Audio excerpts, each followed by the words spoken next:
let me first of all welcome all those who have joined us. It's very nice to see you. I'll now request JL to take over the conduct of this talk today. JL, it's all yours. Good morning, everybody. Thank you, Vinu. Good morning, everybody. A very good morning, especially considering the kind of dangerous situation we have in the rest of the country. Anyway, it is good that we have this virtual medium available now, and we can continue our business even with the pandemic raging all over. Anyway, welcome. This is the 9th talk in our series, and the topic of our talk today is popularizing rail modeling. And to talk to you about rail modeling is Mr. Adesh Grover. I met Adesh about 5 or 6 years back. And at that time, I had no idea what rail modeling really meant. My idea of rail modeling was that you get model locomotives and model track and model, the kind of things that children do. Of course, I was aware of scale models, etc. But that was my idea of rail modeling. But when Adesh invited me to his garden railway, Never Enough Garden, I was quite amazed to see what rail modeling can do. Rail modeling is not just trains, it is creating whole diorama. Sometimes more important than the. But rather than me tell you about it, Adesh will take over. He has conceptualized, planned, built, continues to add to it the garden railway called Never Enough Garden. It is located on the Delhi-Jaipur road, about 50 kilometers from New Delhi and about 20 kilometers from Gurgaon. So over to you, Adesh. Good morning, everybody. It really is an honor to be delivering a talk on something which I've been so passionate about. Actually, when Mr. Jayal Singh called me up 3 weeks back, I suggested that we walk the talk. Talking about Never Enough is not doing justice to Never Enough. Showing Never Enough is what it really deserves. So before we really get into the talk part, I would request Mr. Jayal Singh to switch on that presentation which I hurriedly compiled, because we could not really do the walk the talk from Never Enough because of the lockdown. Mr. Jayal Singh, could you please put on that video? It's gone. Okay, thank you very much, Adesh. I think we missed the impact of the video because of the jerky transmission. A brief introduction to Never Enough Garden. Of course, as Adesh had mentioned earlier, we had planned to transmit this talk from Never Enough Garden itself, but unfortunately, the COVID pandemic overtook us, and we're having to sit in our own rooms in our own houses and transmit this talk. Anyway, making a video was the best that could be done in the time that we had. And repeat mention, if I was to, or anybody was to take up rail modeling as a hobby, do you have to be very rich? What about investments are required to start the hobby of rail modeling? See, money is always helpful, and unfortunately, it is never enough. So, if money is short and you still wish to enter the hobby because of your inclination towards it, there are many alternate approaches. For example, instead of buying expensive kits, one can always look at scratch building. There are so many ways of leaning on creativity instead of spending on very, very expensive equipment. Of course, one has to make a beginning with a starter set, which is upwards of about $300. Space is one thing which you have to allocate to this hobby, which is also at a premium. And one can start off with a starter set and just keep on adding stuff as he moves by. What is very important to realize along this journey is what you want out of your trains. You collect models with a certain objective. Some people are very operation inclined. Others just want a scenic kind of a layout where trains run and do their things. If one starts off with the hunting knowledge before he really starts investing in equipment, by way of subscribing to magazines or by way of becoming part of WhatsApp groups and Facebook groups and Instagram, following people on Instagram. It really helps in getting your investments aligned to your interests. So you're quickly up and about rather than hunt for what will actually give you pleasure. So whenever the pockets turn shallow, I always say lean on creativity. Okay. Another thought that came to me was that while you can purchase locomotives and models of trains and tracks, etc., from the market, what about things like buildings and bridges and stations and signals and tunnels and so on? Can you get these from the market, or do you have to build them yourself? Both ways. Everything is available off the shelf. Everything is available in the form of kits. These kits come in various materials, right from cardboard to acrylic to plastics to MDFs to laser cut metals. You can also start scratch building yourself, but in smaller scales, HO, N, and Z. To begin, I think it's better to start off with the kits that are available. So there are specific company inside structures. If you want to model cities, then they have various buildings. Companies like Fowler, Notch, Kibri. There are endless number of them. Metcalf for cardboard. All over there are such manufacturers. There's a company called Prizer, which is specializing only in human figures. So if you're looking at an HO scale human population on your layout, there's a company which can actually take care of your requirements. Alternately, yeah, you can end up creating molds from silicon and then pouring resin. But that all these things depend on the individual's interest. What is he really keen on? If you want your trains up and about very soon, then scratch building is not the way. It takes a long time. It takes a long time. Buying off the shelf stuff is good for the beginner. Okay. I understand that the size of your model and the gauge that your train runs on is not a random figure, but it is to accept international standards. Something about this stand and what type of size or gauge would be best for an outdoor railway? What would be best for an indoor? See, there is a wide range of commercially available scales. There are hobbyists who would tweak the commercially available scales as well. But the commercially available scales are basically Z, N, HO, O, O, S, G. They have a standard gauge and they have a standard scale of reduction.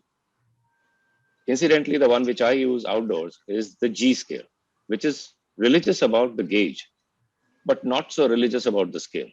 So in G, you would find equipment which has been reduced by 1:22.5 till about 1:32. And if you plan well, then that aberration of scale is not visible. If you stick to one manufacturer, then that aberration of scale is not really visible on your layout.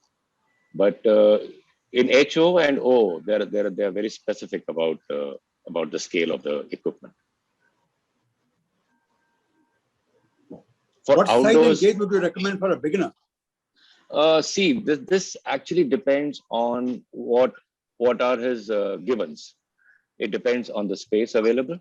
If he's doing it indoors, then he has to refer to the smaller scales. If he's doing it outdoors, well, G is something which you can rely on, but you can experiment with HO like I have done in Never Enough. I have an HO layout running outdoors. Not as satisfactory as G. G is fit and forget. Once you lay the tracks, I've had them lying there for about 10 years and they've not warped, they've not decayed. But HO keeps on giving you a little trouble once in a while. It's a different kind of pleasure watching HO run outdoors. So the modeler has to decide, depending on the space and depending on what he wants to model, how much of the world he wants to compress in how much of his available space.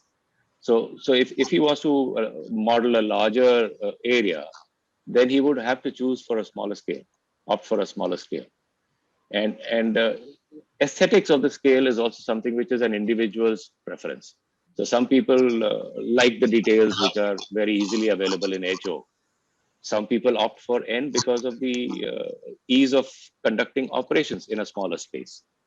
These are that is why I said in the beginning that it's very important to do a little research, understand what trains and models can do for you, so that once you invest the time, the effort, you don't have to rip it apart and start all over again.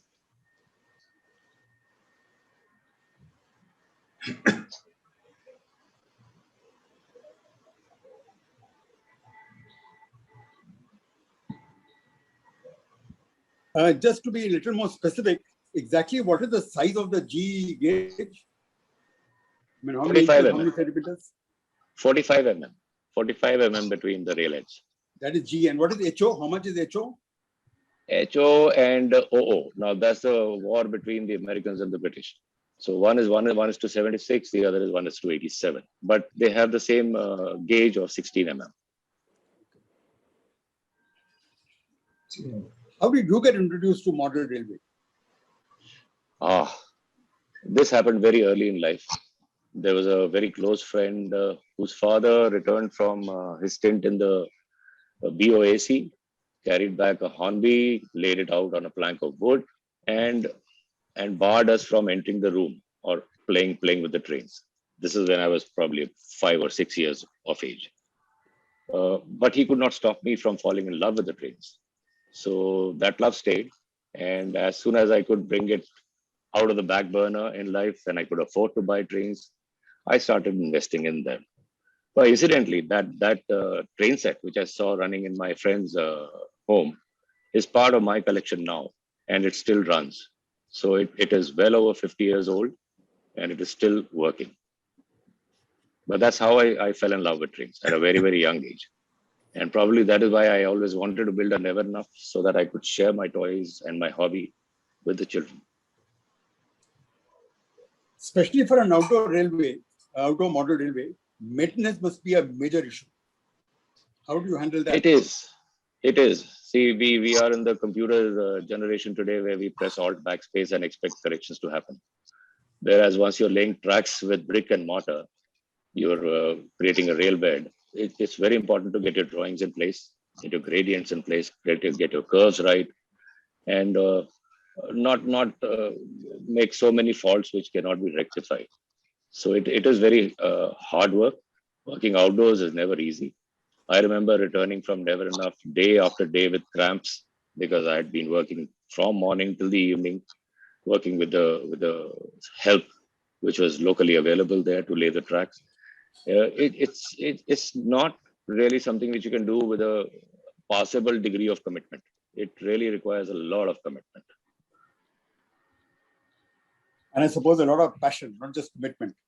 Yes, absolutely. Junoon is a word. Nothing else explains it better. The various buildings and scenery, etc., that you have at Never Enough, have you made it all yourself? Have you got some ready-made? I bought a few kits to begin with, but the kits are quite expensive. So there's a limit to what you can afford. And then I started the scratch building route. And I realized with passage of time that actually making scratch buildings yourself gave your layout a certain unique flavor. So it's not that the commercial buildings which are visible on your layout can be seen on anybody else's layout as well. When you start making buildings yourself, you become the architect and kind of lend a very unique flavor to your garden railway. So yes, there are over 200 buildings that I have been able to make so far. I am not counting the small little kiosks or surface stalls. Has it gone? Hello? Am I audible? Hello? Yeah, you're audible now. It went for a short time, you come back. Okay. So as I was saying, over 200 structures which have been scratch built in Never Enough over the recent 10 years. Not just buildings, but there are bridges, there are tunnel portals. All of them have been made. I could have bought them, but then I would have collapsed under the financial stress. Besides trains, they're never enough. You have a number of other displays like cars and boats and animations. I think even a circus. You have, say, earth-moving machinery and so on. Can you tell us a little about these? See, I always was fascinated by this designation in Walt Disney. They call themselves Imagineers. So you have to actually visualize uh, the ingredients of your miniature world. Uh, the moment you say that your miniature world will have a bridge, means that it will go over a river, which implies that it has to have boats. So, this is how the story knits backward, that boats were made, RC boats were made, RC cars were made so that uh, in the miniature town, the visitors could actually follow rules and obey traffic lights and drive around at controllable speeds. Construction equipment is another fascination I've always had. Never had the money to buy the really high-end hobby products, but construction equipment has always been fascinating. So I came up with a zone which I call Gurgaon Rising. Gurgaon Rising is a construction zone where people can actually play with construction equipment, whether through remotes or through switches. Circus is something I discovered was in itself a very niche hobby. So there are so many people who are reproducing the circuses of the yore in a particular scale, and some of them make it operatable in the sense that you can actually have the attractions of the circus perform like the originals used to. So I have spent up nearly 3 years collecting those little stalls, making those little stalls of the circus. Unfortunately, the video did not do justice. And if we have time by the end of it, I would like that video to be played again, or probably have it played from my end, so that you can actually experience these add-ons to the railway. Construction zone or the RC mini town and the circus. There's a miniature zoo also in which the animals move. There's a spooky zone in which the coffin lid moves and the witches come out of the houses. These are interactive zones which I have created in order to generate interest in the visitor. I am not receiving. See, Never Enough was never conceived for a rail fan. It was actually conceived to take the love for railways beyond rail fans. So railways automatically gives birth to this community of rail fans. But there are so many who are still untouched by the magic of rail. So how do you entice them? So the entire concept of Never Enough is to generate this love for hobbies, for trains, and for several other things like the construction equipment and circuses and whatever. You have a lot of activities for children. I remember seeing a number of them when I was there last. Can you tell us about some of them? Which may have to do with trains, may not have to do with trains. See, the core or the first love is trains and will continue to. I believe in loyalty. I believe in fidelity. So love for trains will always remain. And how to involve the children? We have conceived several ways. For example, we have a treasure hunt. The moment the visitors walk in, they are handed over sheets, which has a map of the place, and then they have to go about hunting for small dioramas and figures. So as a result of this, their attention is drawn to detail. After doing the observation hunt, this treasure hunt, so many people have come back and told me that yes, it helped them to see the minute details that have been created there. Otherwise, you could have just gone by the scenes laid out in front of you without really peering into them. We have a special workshop section for children, which is a DIY, do it yourself. So they work with plaster of Paris. They end up making small trees the way a train modeler does. There are some unique ways of, like you said earlier, are these things available off the shelf? And I said, no, scratch building is one way forward. So trees is something you need in multiples when you start making a forest. And slowly there are tricks that you learn which help you save such costs. And these tricks are not really available in the craft classes of schools. So we've done special workshops in which they're taught how to make trees for models. And the other interactions are in the form of remote controls and switches. So they can control the boats in the pond. And as I said earlier, they can drive the cars, which are drivable at a very controlled speed. Remote control cars in the toy market are actually the need for speed kinds, you go wham, bam, thank you, bam. And you've not learned how to drive well after that. You've probably exhausted your adrenaline. These cars which run in never enough are specially made Brooder toys, which have been fitted with special gear mechanisms, motor drives, and proportional steering. And they actually give you the feel of control. So all such experiences add in sustaining their interest while they are there. What are your future plans for Never Enough? Maybe immediate plans, short-term plans, long-term plans? Immediate and short-term is to survive COVID.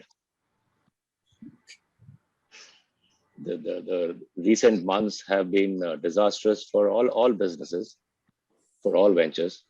The plan is to not succumb to the reduced footfall, the absence of schools.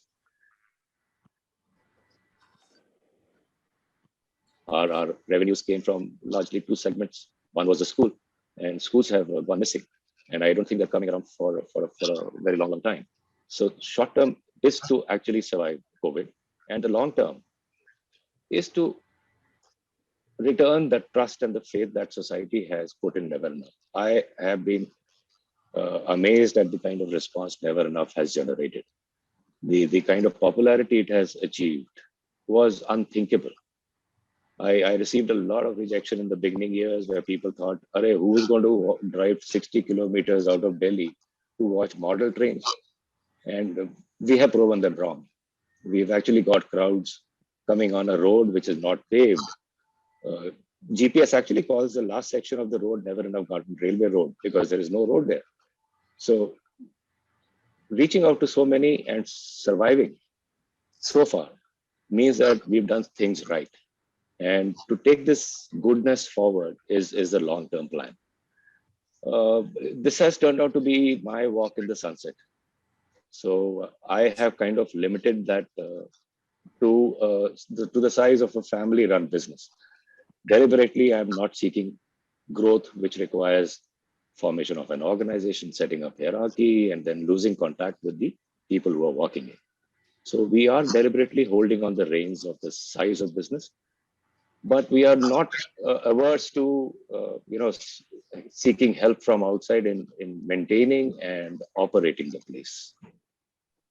So the long term would probably be association with somebody who can actually help us take it forward.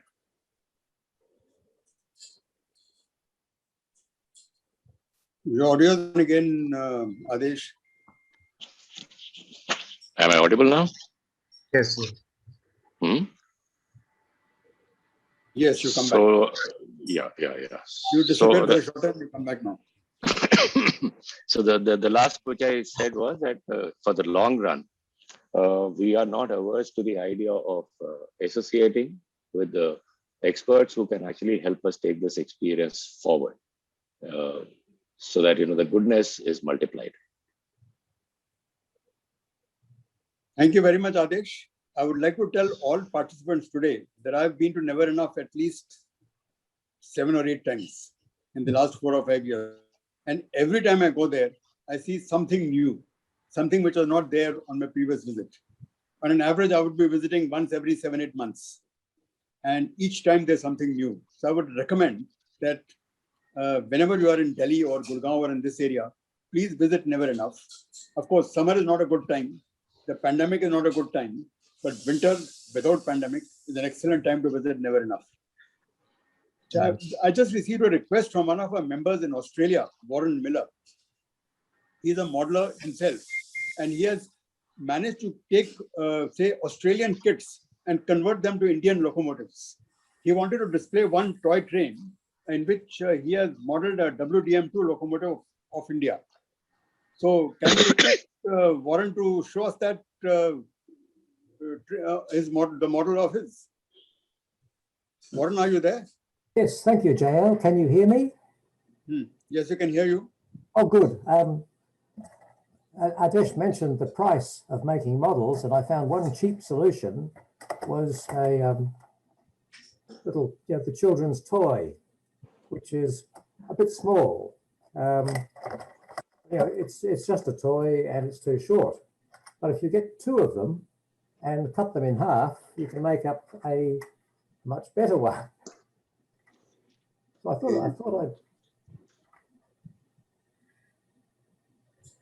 thought I'd just mention that. I mean, the toy costs 200 rupees, so it's a very cheap model. It's not a working model, it's just a static one. So that was all. Thank you. Thanks, Warren. See, actually, in our the Rail Enthusiast magazine, we had an article by Warren where he had given you a number of examples where he had taken kits from elsewhere in the world and converted them to Indian rolling stock, Indian locomotives, Indian coaches, and so on. Which only shows that with a little innovation, you can probably create anything that you would like. Thanks, Warren. Adesh Grover is now open to questions from anybody in the audience. No, this was absolutely great, Adesh. Thank you very much. And Thanks a lot. somebody like me, I will barge in one day, bring you up, come over there. You're most welcome. JL You're most welcome. started with money. So I'll end with money saying, if you have enough money, something like 100 crore per month you can collect, then go for buying a railway line. Railway is going for privatization. Take, for example, Kalka Shimla line. You can take over. You can suggest to your friends, take over Kalka Shimla line or something. That's the upper limit. Sky is the upper limit. As the way things are going. Right. Thanks a lot. Quite true. Quite true. Thank you. Thank you. See, for the record, there is a rail modeler in Gurugram called Ranjeev Dubey, who has also written an article in our magazine. He has actually recreated the Kalka Shimla railway in his own house. One floor of his house is dedicated to a rail model of the Kalka Shimla railway as it was in the 1970s. The photographs of the models are so good that it is difficult to differentiate between the model and the actual thing. Now, since it is modeled in the 70s, there is some features which don't exist today. Like, for instance, he has a station called Solon Brewery, which does not exist anymore. But in his model, the Solon Brewery station is there because it was there in the 70s. So there are two types of modelers. This is in Sushant Lok in Gurugram. Oh, God. I mean, it's also worth visiting. Of course, his is not open to the public. You have to talk to him and then visit it. And only, I mean, if you are serious about it, he'll probably show you around. That's good.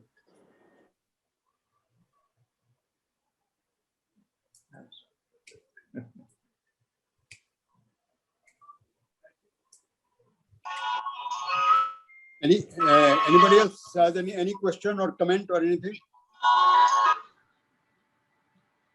Hello.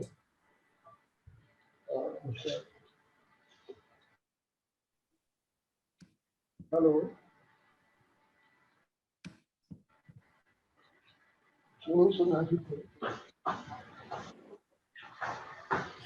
I would like to read a few comments that have come. Vikas Singh writes, the charm of Adesh's Garden Railway is that it has something for everyone. Right from a 4-year-old to 60-year-old, there is something of interest for everyone. The food is awesome and the personal touch of Adesh and his wife adds to the charm. And Warren Miller writes that Ranjeev has posted some videos of his layout. This is the Kalka Shimla layout on YouTube.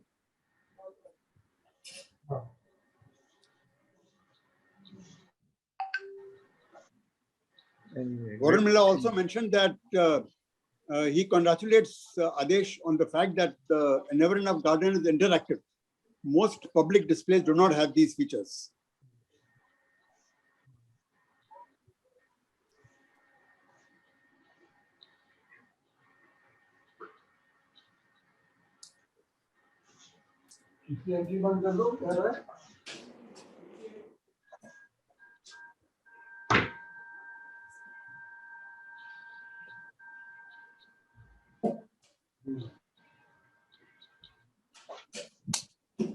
Mr. Raghunathan mentioned that he has not seen Adesh's layout yet, but would like to see it someday.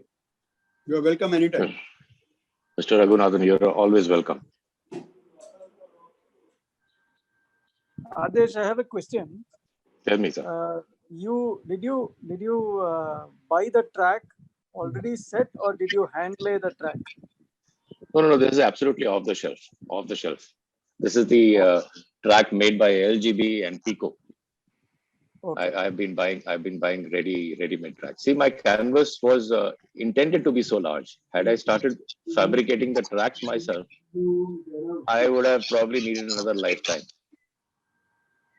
Yeah, because I am making a 1/16 scale garden railway, which is my own scale in a sense. Because so I wanted to buy individual track and lay it, but I'll connect with you bilaterally to find out which are the best places to obtain track of that requirement.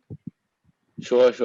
I already have about 500 feet of track, but I might require more. So I wanted to know whether you had laid the track or you had bought it. So, never enough is not just a name. It's the philosophy of every modeler. So 500 feet, be sure it will not be enough. You will need more. It will not be enough. Adesh ji, this is Apurva Bahadur. Can you hear me? Good afternoon. Good morning. Namaste. What sort of maintenance does the layout need? What happens in the rain? What happens in the cold, corrosion, bird dropping, leaves falling, etc.? It is a nightmare. It is a 360-degree nightmare. So, painting is a continual process. All the buildings are uncovered. They stay like that for 24/7. Yeah. And we have to paint them.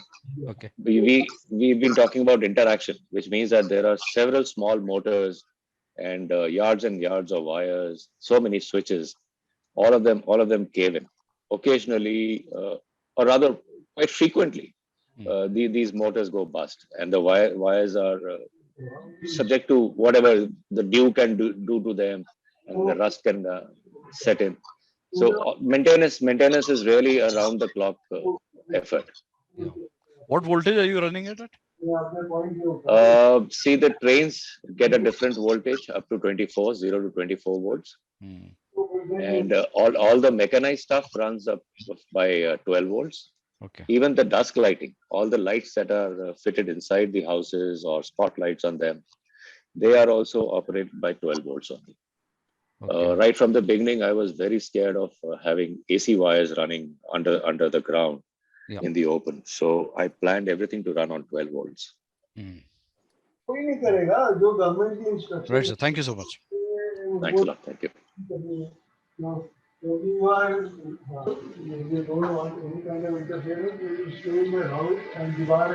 Can I suggest something, Mr. Jayal Singh?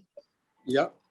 We, as a parting note, you could probably play the video again, so that people who missed out on the playing very well. I think what I recommended that there is come and have a look itself. If I can try it again. Or why don't you try it? Maybe it wasn't transmitting very well from here. Why don't you try it? Listen to me. There is one Rijul Grover. My son has joined the Mead, and he will play it from his. So allow him to share. Okay. Allow him to share. Allow Rijul Grover to share. Jail sir, one more question is that Vinu sir will be sharing the recording of this session with me, Apurva, and then let me get Adesh sir's video also separately, and I'll merge it in that YouTube. And, okay, perfect. So the jo bhi beach ka jo section hai where it's jerky and all that, I'll remove that and replace it with a proper video. Not a problem. Wonderful, wonderful. I appreciate that. I appreciate that. Yeah. Thank you. Okay.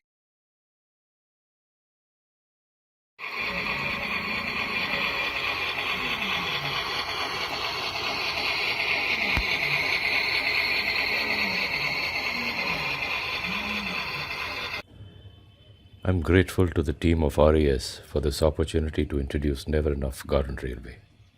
Kudos to RES for this unique effort of knitting together a community of rail lovers. Let me start with some videos of rail fanning moments while I walk you through the Never Enough experience and share my thoughts behind throwing open to public my garden railway, which I essentially built for my own gratification.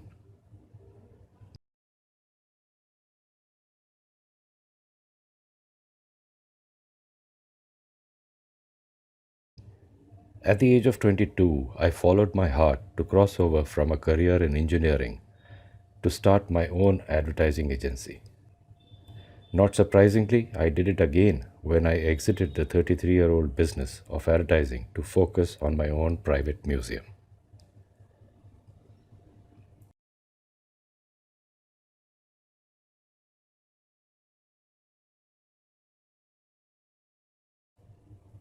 I started collecting model trains as soon as I could afford to. I spent several years making a layout in my train room, my man cave in my city home. Then in 2010, I took the hobby outdoors. I got myself an LGV starter set and started building a layout in my farmhouse, which is some 70 kilometers from my home. With little or no precedence of how the tracks and structures will stand up to our harsh climate, I took baby steps and watched for warping and decay. The brass alloy tracks stood up well, and so did the UV treated plastics in track sleepers and bridges.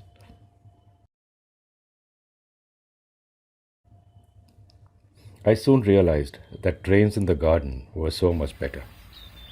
I quite enjoyed the use of real rocks, water, and plants to build the layout with, and also have birds and pets for company.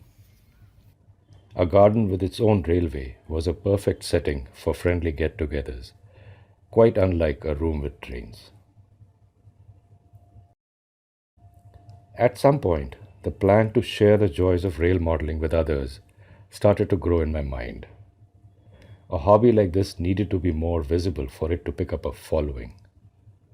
My moderate modeling skills were a point of concern, but somehow the foolish bravado and lofty dreams kept me going. Putting aside fears of rejection and judgment, I started building more, now also with the visitor's experience in mind. For most visitors, it is their first brush with the hobby. That a grown-up spends time playing with trains is a strange concept to introduce, especially in a society where play is considered a sinful waste of time in comparison to time invested in academics in the formative years or in earning more money later on. Thus, it was the objective of Never Enough to change such perceptions and extol the goodness of such hobbies through an interactive experience engrossing all age groups. Also, at all costs, I did not want to include Kathputli or a camel ride to draw in footfall. Focus was and still is essential. Which of course can lead to another story, why collecting risk capital or funders is near to impossible. But let's leave that for another day. School groups also visit us for their field trips. And nothing can be more rewarding than watching a group of teachers engage their children by putting all dioramas to good use.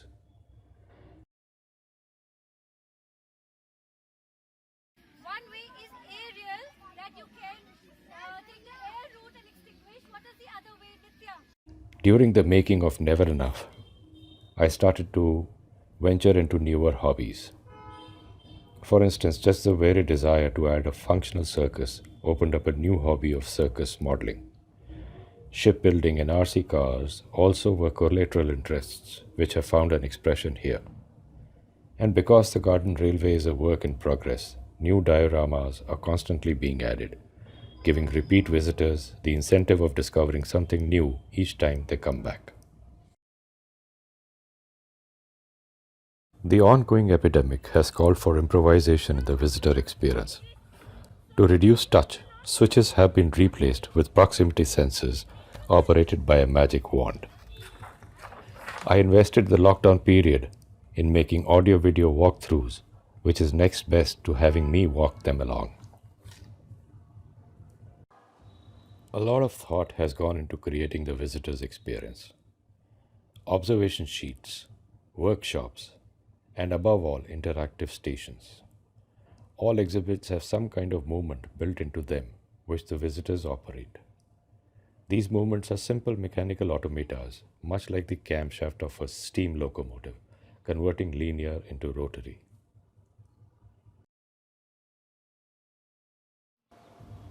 Rail modelers can essentially be classified into two groups. prototypical and freelance. I belong to the latter, the freelance school of approach.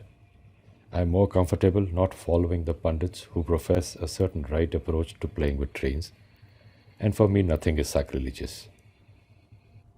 Till such time it fits into my dreamland. While I am all for self-improvement, I don't castigate myself for not reaching unattainable levels of perfection. Till such time I am enjoying the hobby, everything seems right.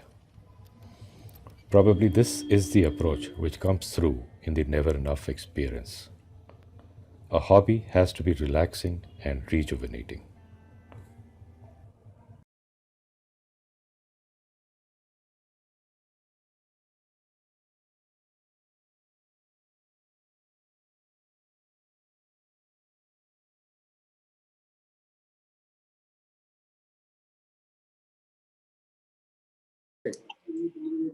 I would love to extend this invitation to all members of RES and those who are watching this talk to please make time for Never Enough the next time they're in Delhi or NCR. It'll be a pleasure to host you. Thank you very much, Adesh. Thank you very much. Thanks a lot. Thanks a lot, everybody. Very nice. Thank you. Thank you. So on behalf of the society, I'd like to thank Adesh for a wonderful talk and a wonderful visual experience. I have not been there, although I have been very keen on visiting the Never Enough Gardens, and let's see, later in the year, I'll make a visit. I'd also like to thank all the participants for joining us and our Secretary Jail Singh for conducting the meeting.